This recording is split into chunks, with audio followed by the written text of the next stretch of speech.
This is the face of a girl who just finished her last final for her undergraduate degree in anthropology. Yay. I am so tired.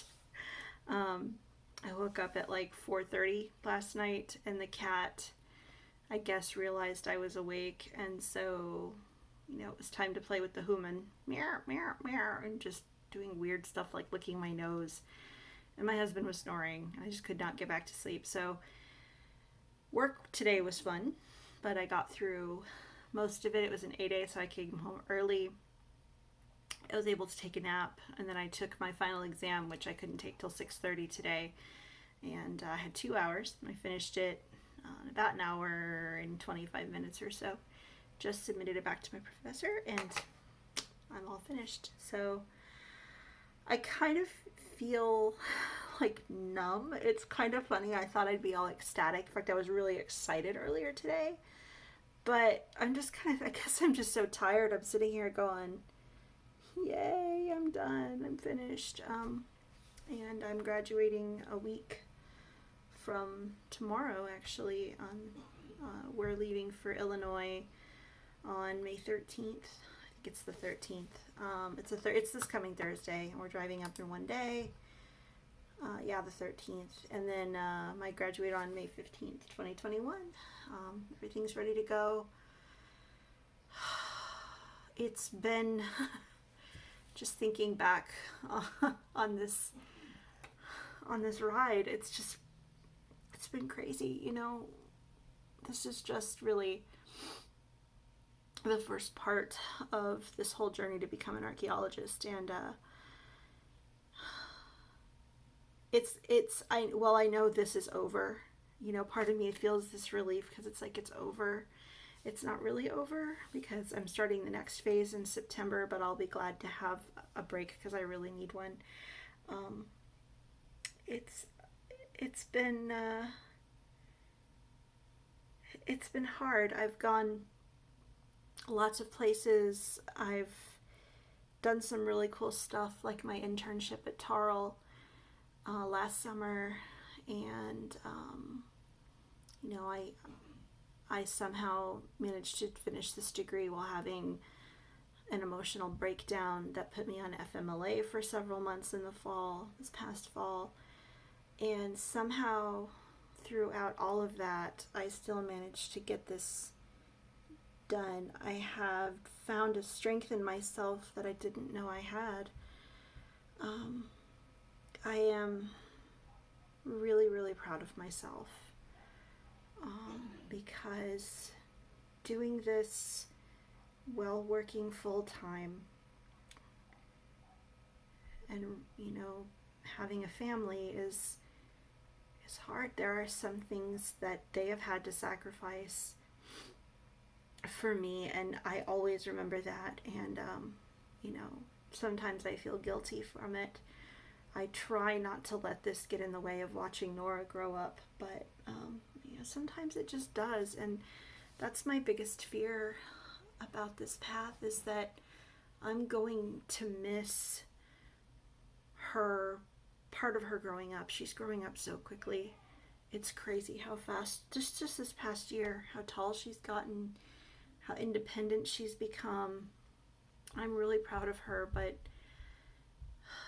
sometimes it feels like she's slipping away, and I don't notice it because I'm so focused on this.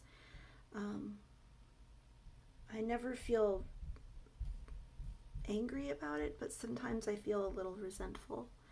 But I know that I brought this on myself. But I absolutely could not have done this, and will not be able to continue to do this without the full support of my family, and I know that, and every day I'm grateful to have a husband and a daughter who understand how important this is to me and fully support me, even when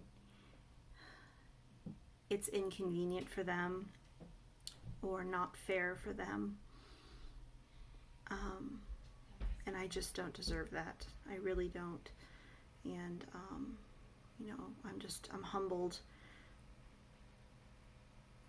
by how much they care.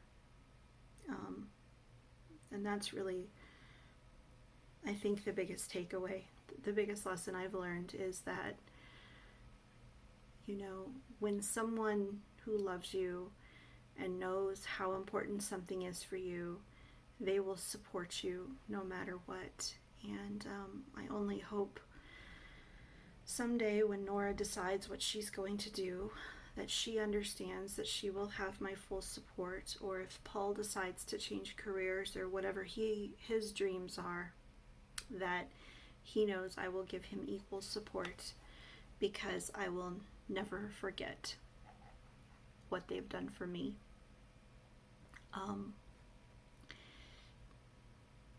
When Paul and I got married, our song that we danced to was, I think it was Kenny Chesney. It was I Want to Be Your Everything. And one of the lines is, I want to witness all of your dreams. And there have been times on this journey where that line pops into my head when I think about how much Paul has supported me on this. It's like he's witnessing what I want to do. And I never thought that, those words would really be prophetic 13 years ago when we were married, before any of this insanity started. Sorry. Nora walked in on me and told me that the cat has gotten into the fireplace ashes again, and then wanted to know why I was crying, and I couldn't tell her why. But yeah, that's really it. I didn't intend for this to turn into me crying about my family and how much they love me. But like I said, none of this would have happened if it hadn't been for them. All the wishing in the world doesn't make something happen unless you have the support that you need. And I have that support. And I know I will continue to have that support, in September when I start my master's program. So thank you, Paul. Thank you, Nora. Thank you, my mom and dad. Thank you to my professors, especially Dr. Alvashir and Dr. Anderson. I've never met them, but they were behind me the whole way. Thank you to, Mary Beth Tomka and Annie Reigart Cummings at Tarl. And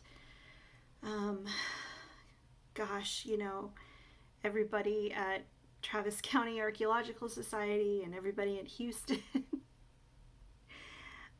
I have a village behind me, and it's pretty cool when you're doing what I'm doing and people just come out to help you make your dreams come true. And I've never had this level of support from my village, and it's really amazing. So thank you, everybody.